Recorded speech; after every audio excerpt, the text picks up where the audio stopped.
ప్రభుత్వ chief whip జీవి ఆంజనేయులు హాజరై పోటీలను ప్రారంభించారు.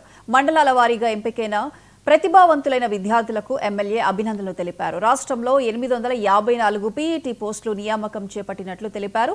వైసీపీ పాలనలో ఒక్క పీఈటీ పోస్టు కూడా భర్తీ చేయలేకపోయారని విమర్శించారు. ఉపాధ్యాయ నియామకాలు చేస్తానని చెప్పిన జగన్ యువతను మోసం చేశారని మండిపడ్డారు.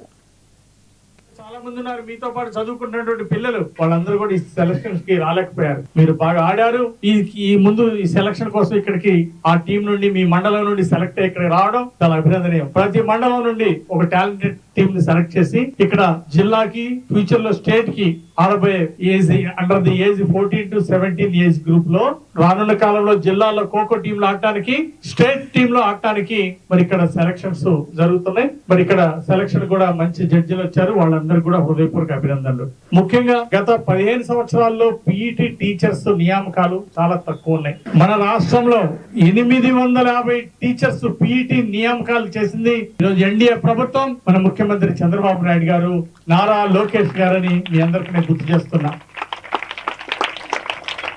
ఏ స్కూల్ అయినా తీసుకోండి, ఆ స్కూల్లో క్రమశిక్షణ ఉంది అంటే, ఆటలు బాగా ఆడుతున్నారు, స్పోర్ట్స్ మెన్ స్పిరిట్ బాగుంది అంటే అక్కడ పీఈటీ టీచర్ ఉన్నారని అర్థం చేసుకోవాలి. దురదృష్టం